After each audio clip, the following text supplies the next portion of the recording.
La educación pasa por una crisis a nivel nacional. El modelo educativo construido después de la Revolución Mexicana consagró sus características en el artículo 3 constitucional, el cual recogía la esencia de una lucha armada y las demandas de los más necesitados. Generaciones sobrevivientes al caos decimonónico mexicano con una incipiente identidad. Educación laica, gratuita y obligatoria, con una Secretaría de Educación Pública recién formada y los programas educativos del cardenismo desplegados a lo largo y ancho del país. ¿Quién pensaría que el ambicioso proyecto educativo podía fracasar? Nadie, pero los nadie, diría Eduardo Galeano, existen.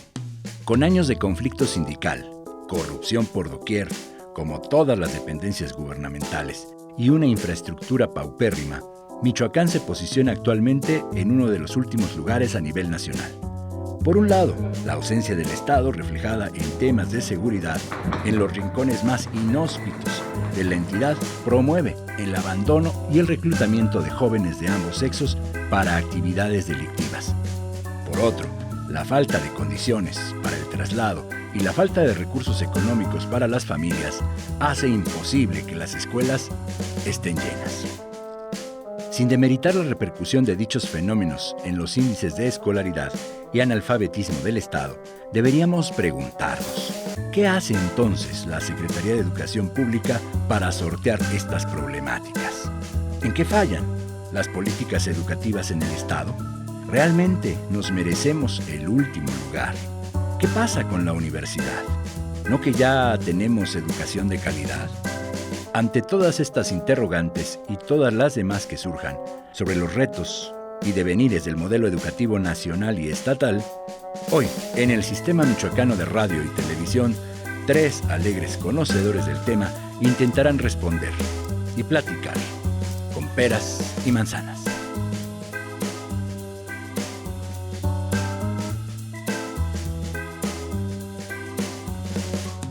Buenas noches, bienvenidos a una emisión más de Peras y Manzanas a través de la señal del Sistema Michoacano de Radio y Televisión. Soy Benjamín Mendoza Madrigal. Hoy vamos a hablar sobre un tema de relevancia como todos los que intentamos abordar acá. Vamos a hablar sobre la educación. ¿Qué sucede en el Estado? ¿Qué sucede en el país con el tema de la educación? ¿Por qué Michoacán está en último lugar? ¿De quién es la culpa? Funcionarios, profesores, escuelas normales, sociedad. ¿Qué es lo que sucede? ¿Sí? Vamos a hablar de esto y para abordar este tema, para tratar de exponerlo con peras y manzanas, pues tenemos un panel de invitados que nos ayudará con esto. Vamos a arrancar, ya saben, acá no hay reglas, ustedes pueden opinar, hablar, ¿sí? Debatir, de eso se trata. La idea es que la gente se lleve un producto de acá y que, podamos exponerlo con peras y manzanas. Bienvenido, Hugo Márquez, maestro en historia. Tu línea de investigación siempre ha sido el tema de las acreditaciones en las universidades, el ANUYES, Ceneval y esta clase de cosas, ¿no, Hugo? Bienvenido. Muchas gracias, bienvenido a todos los compañeros. Sí, ese es mi tema de investigación. También hemos investigado experiencias de educación popular en América Latina en contraposición a este otro tipo de políticas. Bueno, pues quisiera abordar este tema desde una perspectiva macro y luego vamos un poco a lo micro. Claro. Y presentamos a las personas y vamos a arrancar contigo, sí, de lo macro a lo micro, nos lo explicas, porque también está, ¿cómo estás, Andrea? Hola, Benjamín. Que me dice que no es la doctora Andrea, es nada más Andrea, doctora en Ciencias de la Educación, ¿verdad? Así es, Benjamín. Pues bienvenida, Andrea. Muchas gracias. Para mí siempre es un placer el poderte acompañar y estar acompañada de grandes colaboradores y excelentes. Déjame te digo, que eres la primera que repite, entonces ya de entrada nos has acompañado, es la primera panelista que repite, pues bienvenida otra vez, Andrea. Muchas gracias, un honor estar con ustedes y de verdad un placer, un verdadero placer. Y de este lado tenemos a Eric Avilés, director, ¿verdad?, de Mexicanos Primero, capítulo Michoacán. Así es, sí, funjo como director de Mexicanos Primero. Soy doctor en Ciencias en Desarrollo Regional. Perfecto. Y también tengo un doctorado en Formación de Formadores en Tránsito. Ok, perfecto. Pues bienvenido, Eric. Algo me dice que va a salir algo bueno de acá. Sí. Tiene Vamos a- Tiene que, sí. Entonces, arrancamos contigo, Hugo. Nos decías, ¿quieres arrancar exponiendo de lo macro para llevarlo a lo micro, el tema de la educación? Yo te preguntaría, ¿la educación fracasó? ¿En Michoacán, en el país, ha fracasado el modelo que tenemos educativo? Como modelo, sí ha fracasado la educación en Michoacán, en México y por ende en Michoacán. En ese sentido, como lo decía hace rato en la presentación, a mí me gustaría exponer de lo macro a lo micro, porque para entender la situación en Michoacán tenemos que entender la situación en México. Y bueno, vamos a acotarlo porque eso nos llevaría a muchas cuestiones también. Entonces, a mí lo que me gustaría abordarlo sería desde esa perspectiva. Y yo considero que la educación en México sí fracasó. Y ha fracasado todos los modelos que se han implementado, porque prácticamente ha sido una calca de algunas recomendaciones que se han hecho en el exterior o de los tiempos que corren. En el pasado puedo hablar de la experiencia del desarrollo estabilizador, del milagro mexicano. Ahí lo que se pretendía era llevar la educación a la mayor parte de los mexicanos, con resultados exitosos, pero descuidando mucho el aspecto educativo. Entonces, en ese sentido, cabe recordar, y esto es importante mencionarlo, en ese momento había un contexto en el que México y el mundo venían saliendo de una Segunda Guerra Mundial, de un gran conflicto. Entonces, una de las mayores demandas de la sociedad era que la educación fuera atendida por el Estado. Entonces, a nivel mundial, el Estado atendió a la educación, atendió la cobertura de la educación, pero no se preocupó por modelos educativos que acompañaran el proceso entre maestros y profesores. Es decir, se preocuparon porque económicamente hubiese recurso para tratar de cubrir esto, pero no le dieron acompañamiento al cómo. Sí. Ajá. O sea, meter a 60, por decirlo por ejemplo, a 60 alumnos en un salón, pero no... Ajá, porque bueno, ya están ahí, entonces ya están ya teniendo cumplimos. educación. Como Sí. Estado ya cumplimos. Ajá. Es lo que nos demandan, ya cumplimos. Pero de lo demás, no. Tomando en cuenta que después de la Segunda Guerra Mundial, donde las potencias capitalistas se van a enfrentar, bueno, y la Unión Soviética va a emerger como potencia, ¿no? Con un modelo distinto, los países tercermundistas ganamos bastante. Por eso el desarrollo estabilizador funcionó, porque al exportar materias primas que se necesitan para la guerra, pues económicamente nos fue re bien, ¿no? Exactamente. Sí. Entonces había recursos en ese sentido. Andrea, ¿fracasó o no fracasó el modelo educativo? Bueno, yo creo que es importante poner de contexto que el sistema educativo mexicano es de los más grandes del mundo, por ende, evidentemente es complejo, mientras más grande es más complejo. Y esa diversidad que existe en temas educativos, el ir atrapando diversos modelos educativos, queriéndolos implementar en la República Mexicana bajo unos estándares completamente diferentes, por supuesto que ha desequilibrado y ha tenido pues un impacto directo en el tema educativo. ¿Ha fracasado? Pues me parece que ni siquiera hemos empezado a tener un sistema educativo adecuado que nos permita contar realmente pues con estándares de calidad que nos lleven a niveles internacionales. Entonces me parece que en esta construcción hemos también deconstruido y me parece que estamos en un momento muy convulso de la educación en la República Mexicana. Yo creo que es momento, me parece que el tema también de la pandemia abre un parteaguas y es un muy buen momento para que sociedad civil, por supuesto gobierno federal, padres de familia, etcétera, nos pudiéramos sentar a dialogar y a trabajar en un modelo educativo que sea integral y que también atraiga a aquella sociedad que está en mayor desventaja. Primero los pobres, esos serían los primeros que tendríamos que atender y escuchar a aquellas comunidades indígenas que están en el olvido. Estadísticas nos dicen que solamente el 5% de las comunidades indígenas tienen en algún punto algún tipo de educación. Hablar de calidad, pues yo creo que ya sería hablar demasiado. Claro, y de otras cosas. Vamos a ir a una pausa y regresamos con la opinión de Eric. Me gustaría hacerte la misma pregunta para donde yo creo que vamos a coincidir todos y partiendo de ahí tocar ciertas aristas, ¿no? Y me gustaría que la respondieras regresando, Eric, ¿va? Si ha fracasado o no ha fracasado el modelo educativo, ¿sí?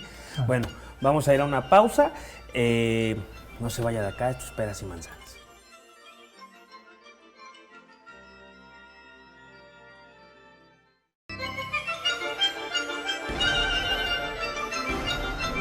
Estamos de vuelta, nos quedamos esperando la respuesta, la opinión de Eric. ¿Ha fracasado o no ha fracasado el modelo educativo en México, propiamente también en Michoacán, por obvias razones? ¿Qué opinas? Partamos del sistema educativo para llegar al modelo educativo. Ok. El sistema educativo nacional se sistematiza como tal, toma anclaje para responder al artículo 3º constitucional de 1917, en 1921, cuando se crea la Secretaría de Educación Pública.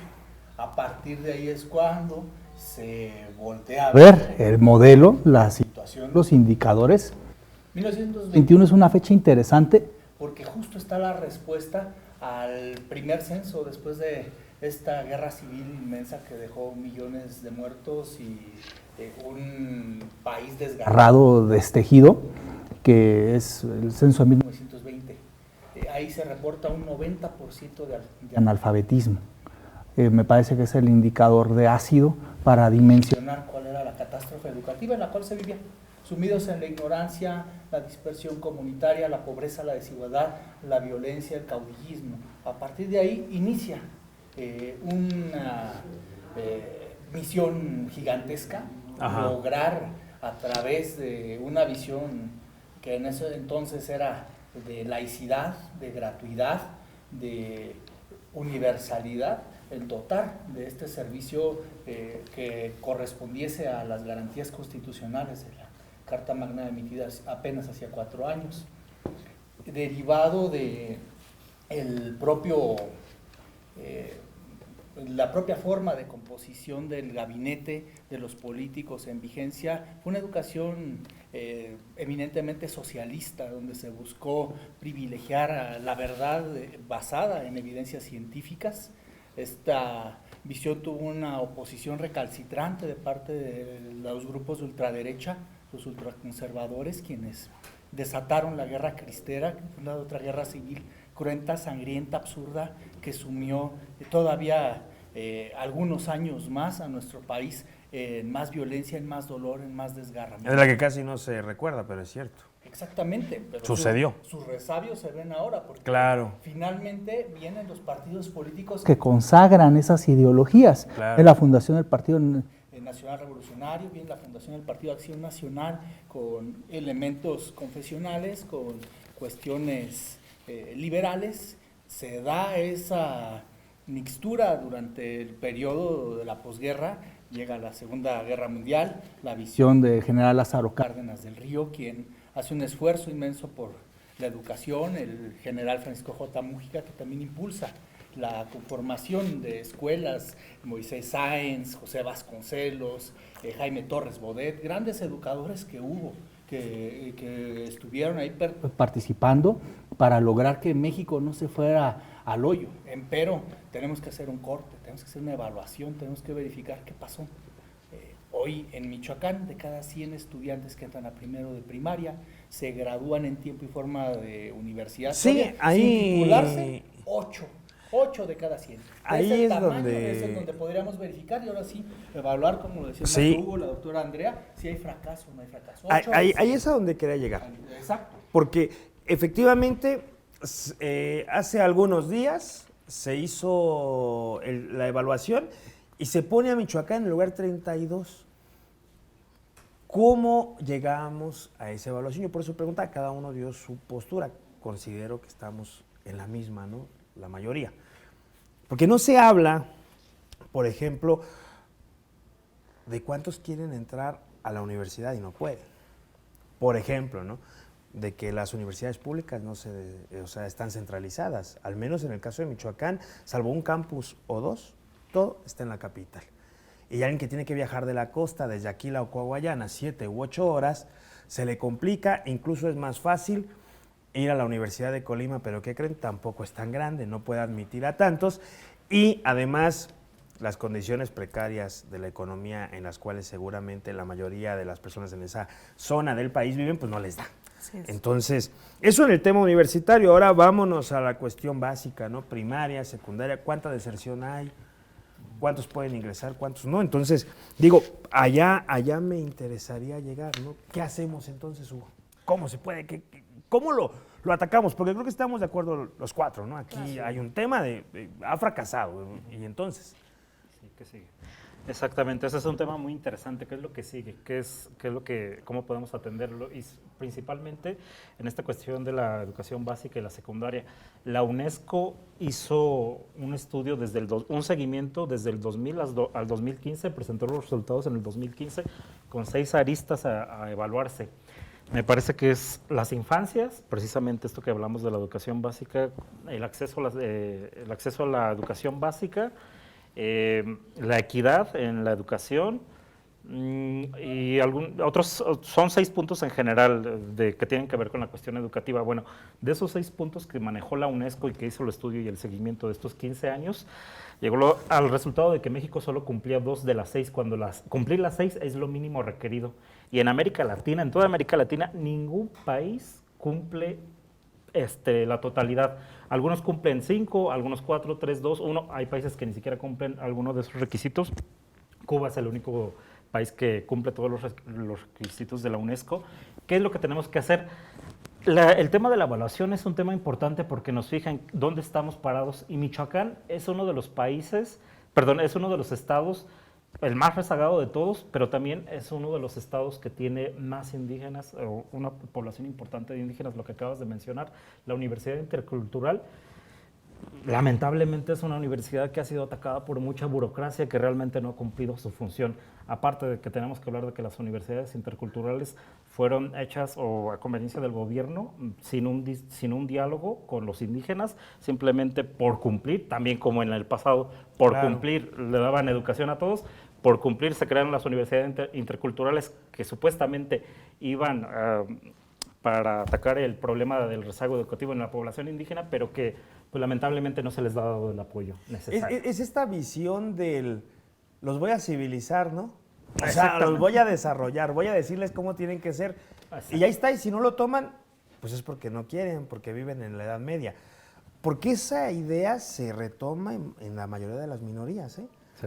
Yo recuerdo cómo la Secretaría de la Mujer ahora, cómo dicen, no, la del Estado, cómo ahora es de igualdad sustantiva, ¿no? Y antes solo era de la mujer, y los casos LGBT los turnaban a la Secretaría de la Mujer, como si las personas que tienen una preferencia sexual distinta, pues las asumen como mujeres, ¿no? El Estado, ¿no? Estos son mujeres, ¿no? Yo recuerdo, por ejemplo, ese tipo de fallos, se han ido corrigiendo, pero hay que llegar a la práctica. O sea, porque es cierto, esto de la Universidad Intercultural, bueno, yo desconozco si hubo diálogo con No hubo diálogo. La creación de las universidades interculturales obedece al conflicto, o lo desencadena el conflicto del STLN. El STLN propone un modelo educativo, se dialoga con el gobierno de Vicente Fox, se llegan a mesas para crear universidades que atiendan el problema de los indígenas en las zonas donde hay población muy fuerte de este sector, pero se rompe el diálogo. De todas formas, sigue adelante la creación de las universidades interculturales sin tomar en cuenta a los actores fundamentales, se crean con toda la burocracia que se tiene, y aparte también se crea como una especie de ataque a los normalistas, porque los normalistas tienen su base en muchas comunidades indígenas. Entonces el gobierno dice, bueno, esto me sirve para 2 propósitos. El primero, ante la sociedad, me erijo como que estoy cumpliendo con los indígenas, y por otro lado le quito su base a los normalistas, pero bueno, ni una cosa ni otra cosa le resultó, y ahorita es un problema que está ahí con la cuestión de las universidades interculturales. Entonces sí, la burocracia ha estado mermando todos los proyectos. O sea, porque podríamos señalar, digo, el tema era qué seguía. Tú consideras, creo yo, que se debe de adelgazar en el tema burocrático, ¿no? Y se debe de escuchar a los actores principales. Que era algo parecido a lo que decía Andrea, ¿no? Sí, hace rato. Vamos a ir a una pausa y vamos a regresar contigo, Andrea. Pues la misma pregunta. Claro. ¿Qué podemos hacer? ¿Qué sigue? Bueno, Hugo trata de exponer el entramado burocrático. Y bueno, tal vez ahí haya cosas que corregir, ¿no?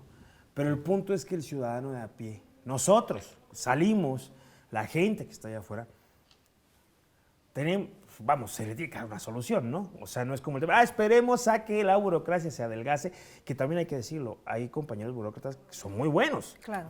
El tema es el proceso, ¿no? O sea, y bueno, ya hasta me puse a pensar, ¿qué estamos haciendo aquí? Vámonos a trabajar en el proyecto. No se crea, vamos a una pausa, regresamos, esto es peras y manzanas.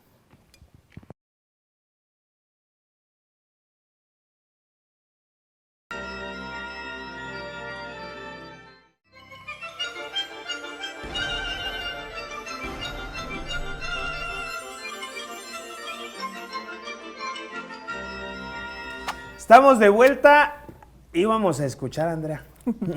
Gracias. Andrea, ¿qué hacer entonces? ¿Qué hacer? Mira, yo creo que mis compañeros tocaron temas que son bien importantes y que ojalá se les diera la importancia que cada uno de estos puntos tiene. El primero, evaluación. Lo comentaba muy bien el doctor Eric. Y yo creo que lo que no se evalúa no se puede mejorar. Ni siquiera sabemos qué pudiéramos mejorar si no tenemos esas herramientas que son importantísimas para la evaluación, en qué estamos fallando. Y yo creo que a los gobiernos en general les da miedo el tema de la evaluación. A nosotros tampoco nos gusta que nos evalúen. Si hicimos, es enfrentarte a tu realidad y no es para muchos grato el ponerte frente a un espejo para ver tus áreas de oportunidad. Sin embargo, son necesarias para la mejora. Y otra cosa que decía nuestro compañero es que, el tema de los indígenas. Y bueno, pues recordemos que sí, evidentemente Michoacán tiene pues una gran cantidad de población que bueno, es desafortunadamente muy poco visible. Y lo que no se ve, pareciera que no existe, Benjamín. Y esto es un tema muy lamentable, porque claro, uno de los puntos importantes es la visibilidad. Si a nosotros nos dicen que en este momento Michoacán cuenta con el 100% de escuelas dignas, a lo mejor lo vamos a creer, porque no es nuestra cierto. realidad Claro, es salir de este espacio en el que estamos, voltear y ver las escuelas que tenemos a nuestro sí, alrededor y ver las que están funcionando. como citadinos, y a veces como citadinos que caminamos cerca del centro, porque la periferia de la ciudad también hay condiciones donde, pareciera que el Estado no ha llegado. Parece que no ha llegado. Y mira, la UNICEF justamente da unos datos que son muy importantes. El 54% de los niños de 6 a 11 años tienen una carencia muy importante en temas de pobreza patrimonial.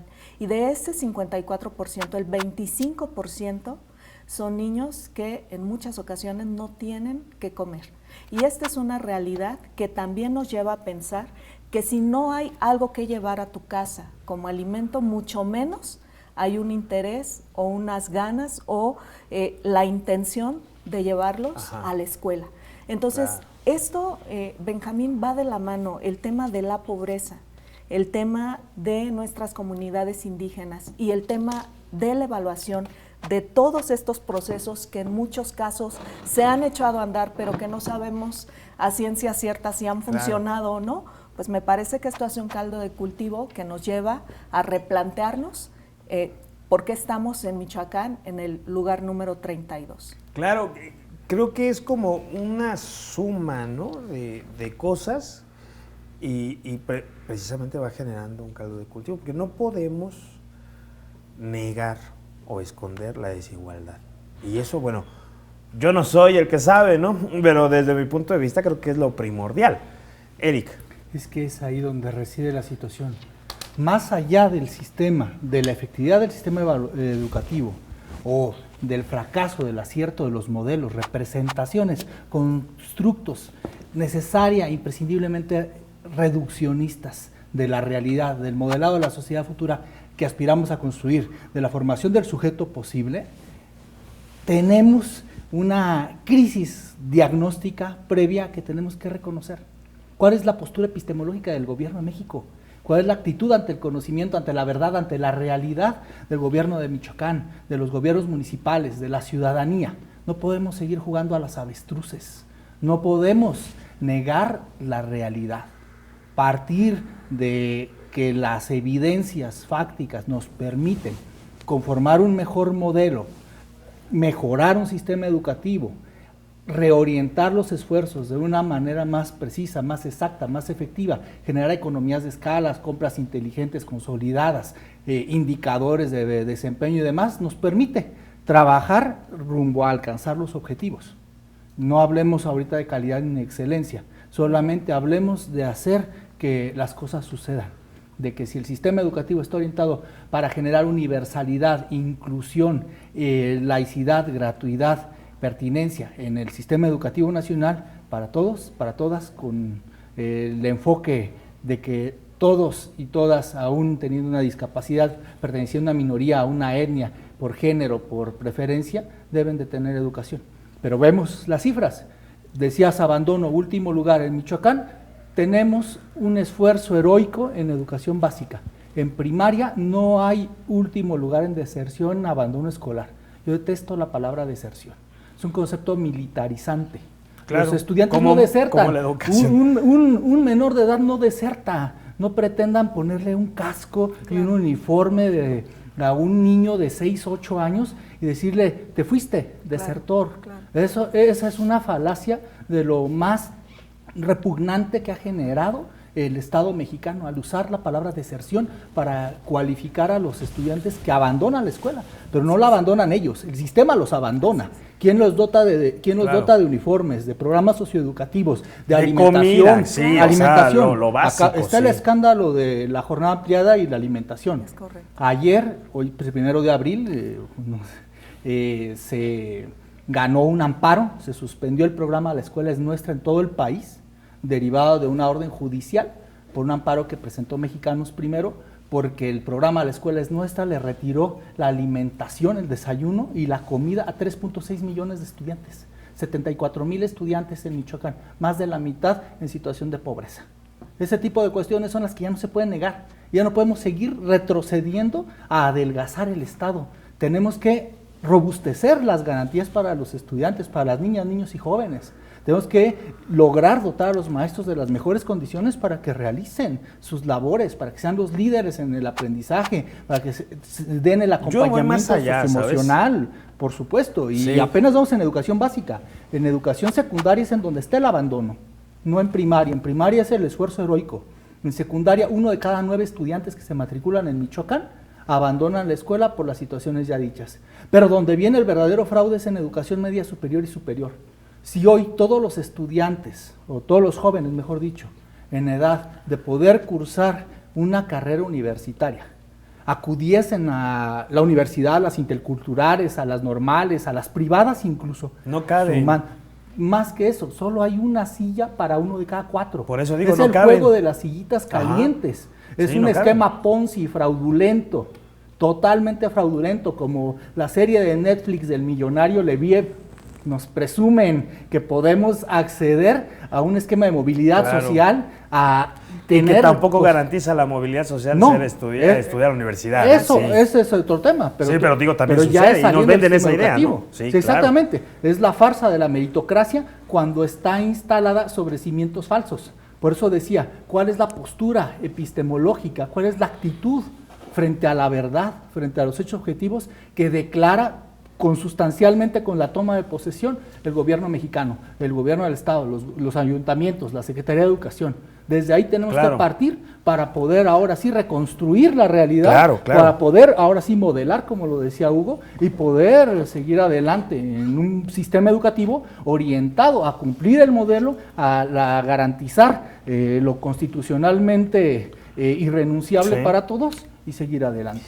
Había justamente algo que yo quería tocar y que bueno, creo que nos hemos estado moviendo hacia allá.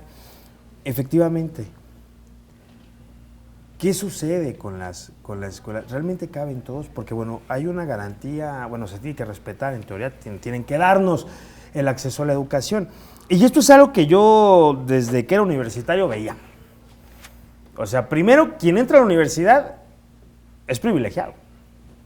Porque no todos tenemos la chance, o sea, eso hay que entenderlo.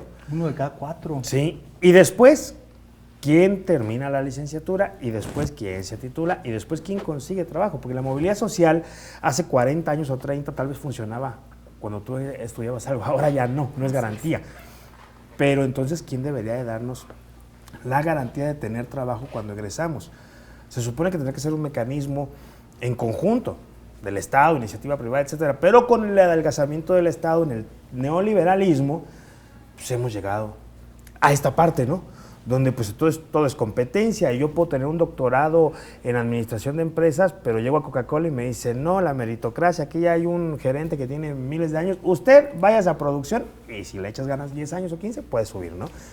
Entonces, bueno, decía que me agradaba que nos estuviéramos moviendo hacia allá porque efectivamente creo yo entonces que no nada más, yo decía, me gustaría irme más allá, no solamente es el tema de la alimentación, que en el nivel básico tal vez sí, pero ¿qué hacemos como sociedad? Y yo creo que me gustaría, vamos a ir a una pausa y me gustaría arrancar con eso, ¿no? Normales, secretaría, profesores ya que están ahí, sociedad, ¿qué hacemos entonces ante el abandono del Estado? No se vaya de acá, esto es peras y manzanas.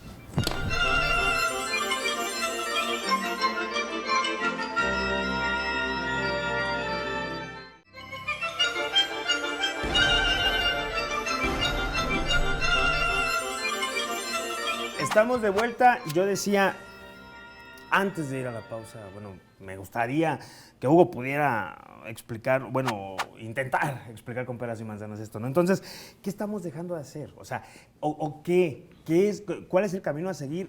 No quiero usar la palabra culpable, pues, pero, o sea, yo decía escuelas normales, Secretaría de Educación Pública, profesores, sociedad, que estamos aterrizando en el tema, ¿no? Con todo respeto a los compañeros normalistas, muchos entran por un proyecto de vida, muchos otros no. Con todo respeto a los compañeros de la Secretaría de Educación Pública estatal y federal, muchos son muy valiosos, muchos, si no les das una torta, no te hacen el trámite, no te atienden, no es la verdad. Profesores, yo he estado toda la vida en educación pública. Muchos son muy valiosos, otros llegaban y rompían los principios de lo laico. Porque me topé infinidad de profesores en mi formación que me hablaban de Dios y yo decía, bueno, pero eso es una escuela pública, ¿no? Y cuando era lo mínimo, que había otros que duraban las 6 horas fuera del salón y nos ponían a hacer una plana y ya, otros muy buenos, ¿sí? Sociedad, también. ¿Cuánto valor, cuánto impulso le estamos dando? ¿Cuánto cumplimos con este tema con nuestros hijos, ¿no? Bueno, me parece muy importante lo que mencionas y también me parece muy importante lo que menciona el compañero, hacia dónde se dirige la discusión. Es cierto que podemos hablar de la primaria, de la secundaria, de las carencias, de lo que faltan.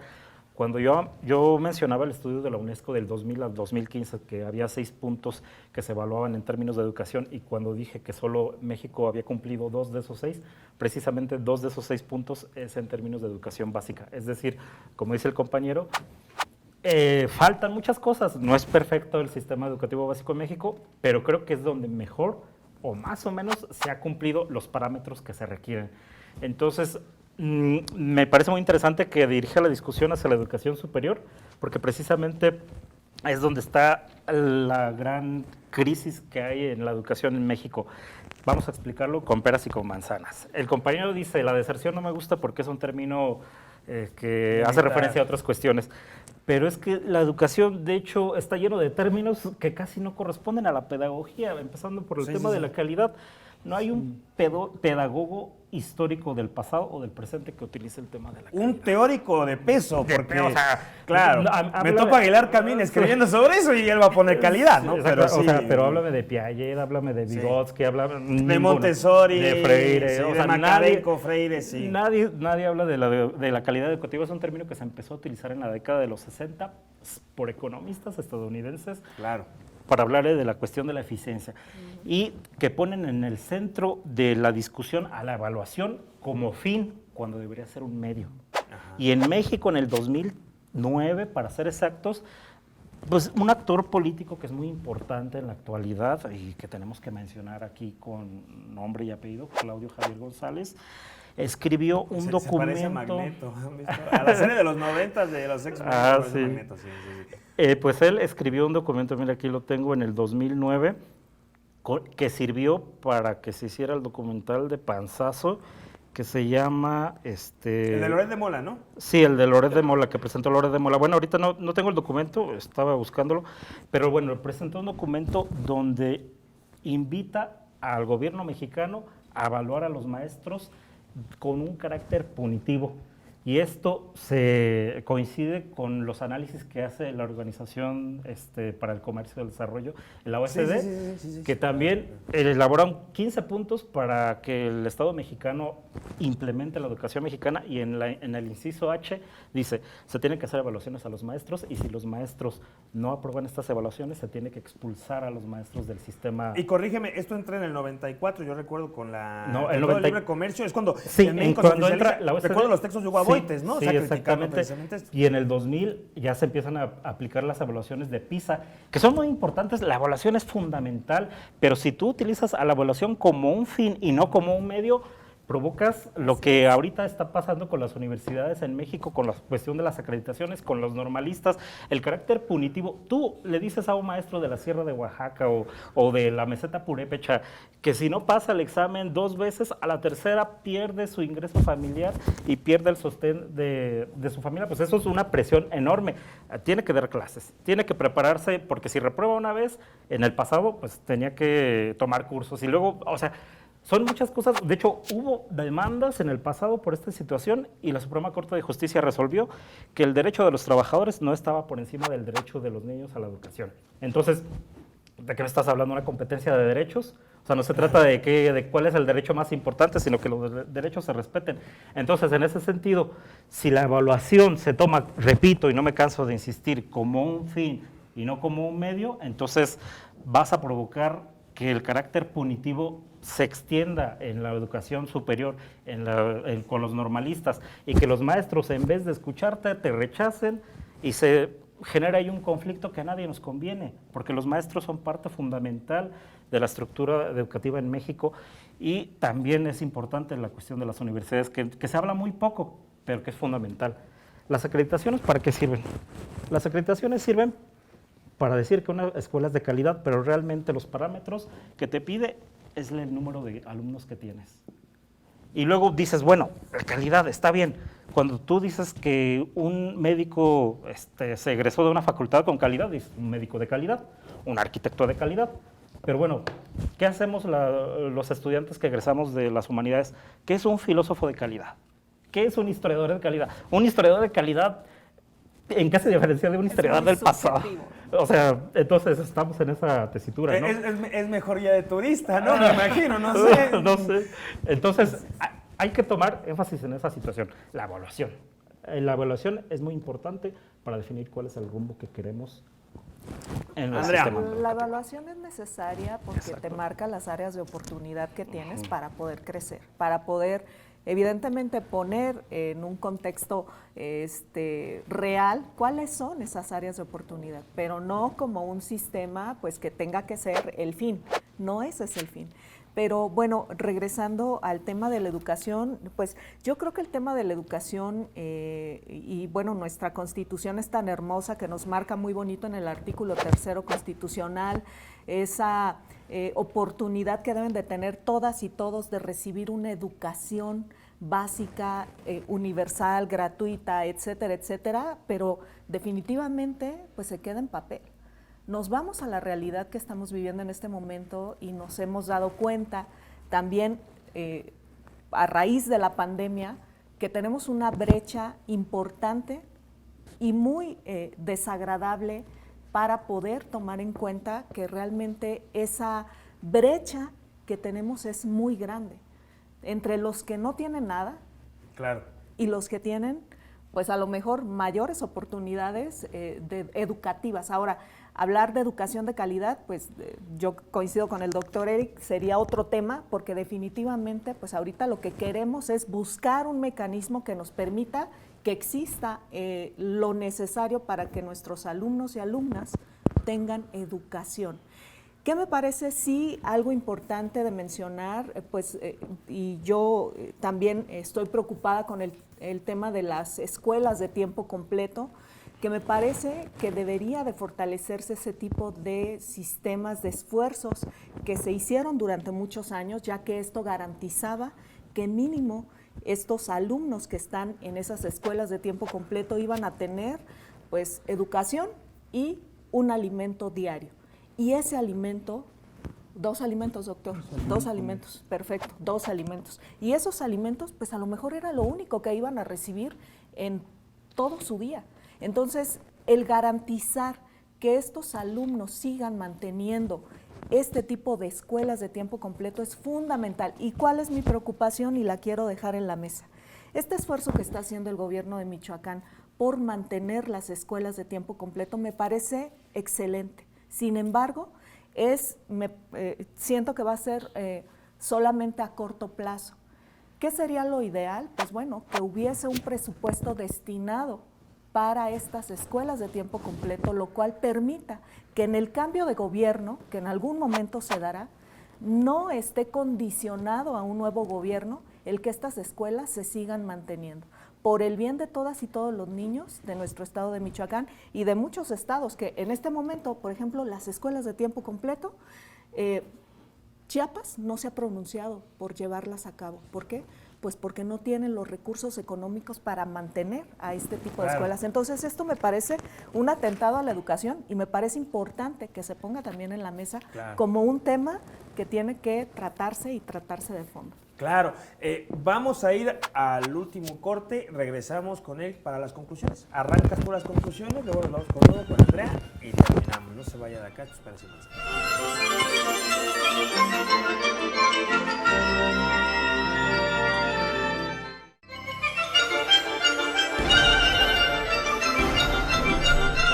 Estamos de vuelta.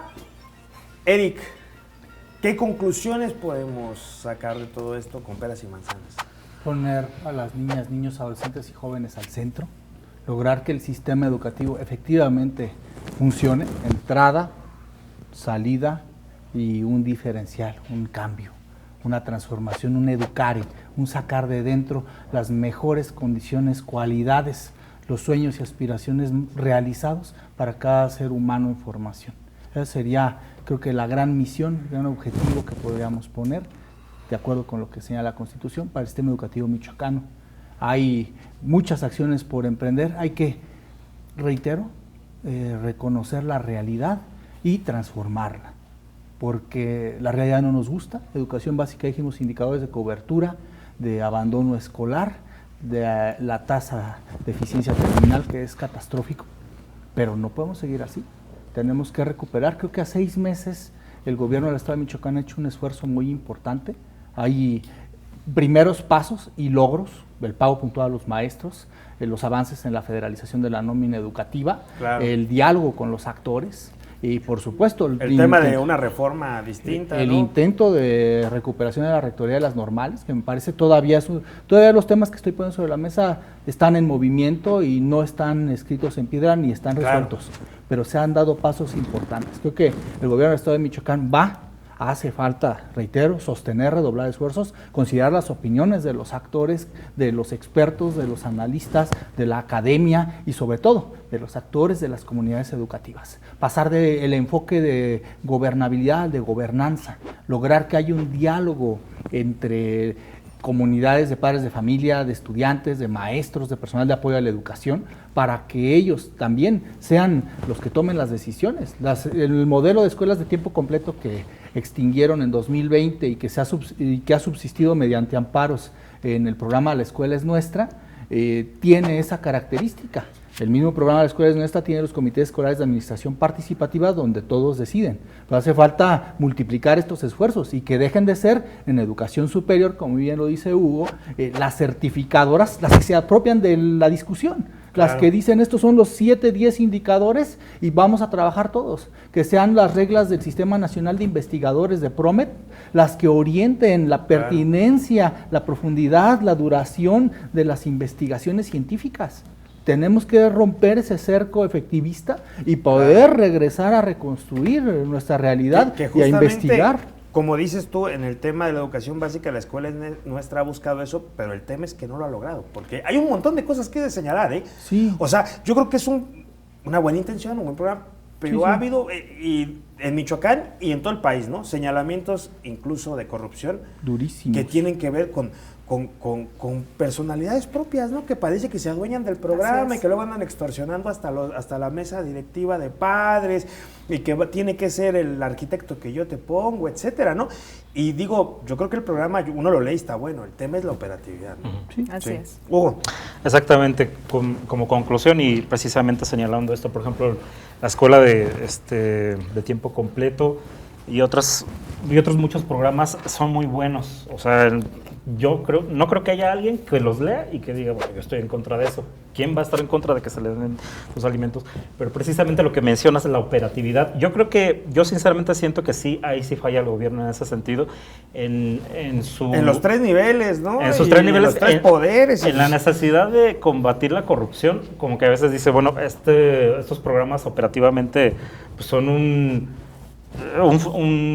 hoyo sin fondo y pues ahí se va mucho dinero. Lo que se debería hacer es transparentar ese tipo de situaciones, pero que los programas sigan existiendo como tal, porque realmente, lamentablemente, muchos de estos programas que vienen del pasado se utilizan para lo que se utilizan, para relaciones clientelares, y la educación en términos de relaciones clientelares está hasta el tope. Yo nada más quisiera mencionar lo siguiente: es necesario que se escuche a los maestros, pero que se les escuche de verdad, y a los expertos en educación, pero que se les escuche de verdad. ¿Qué pasó en el 2013 con la aprobación de la reforma educativa?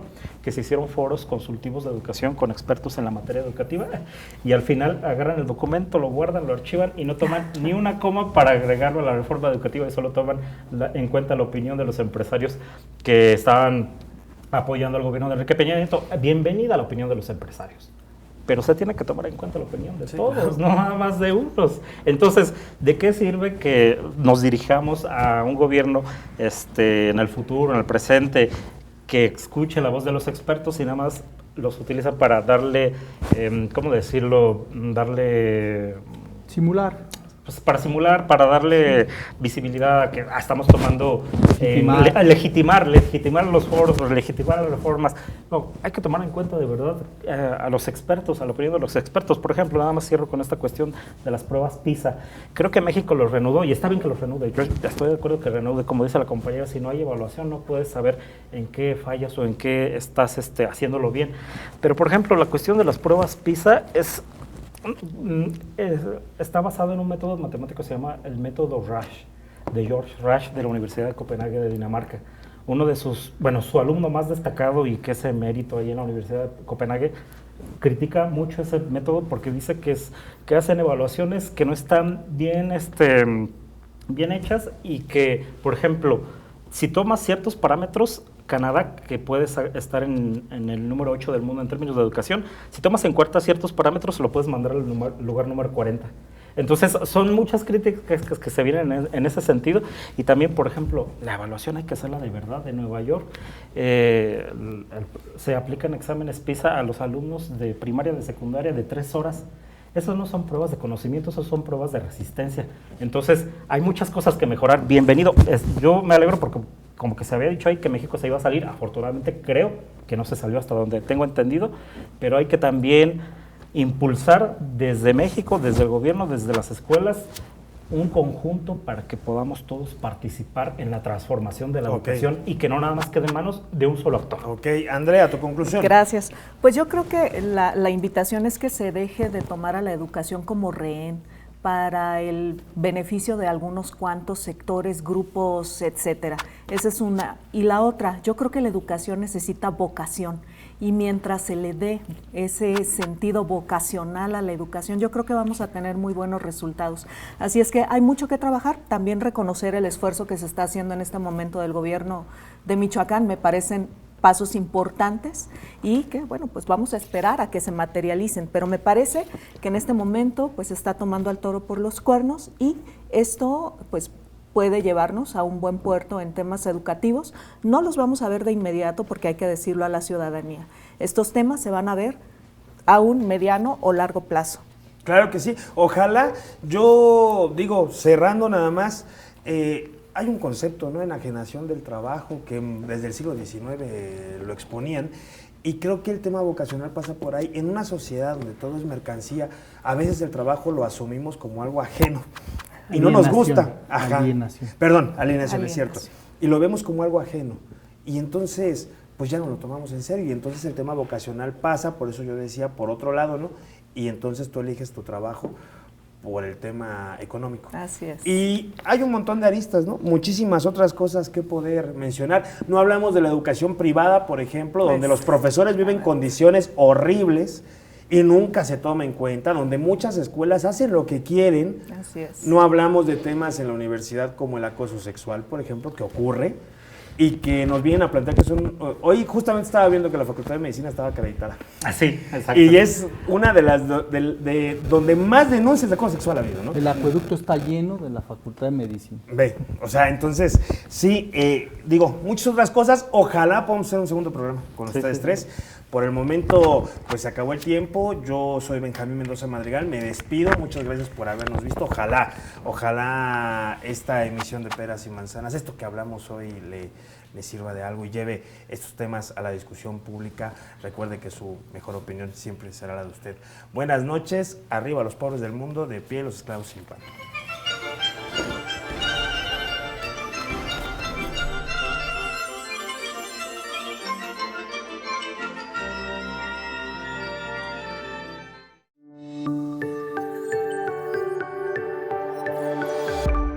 Sistema Michoacano de Radio y Televisión presentó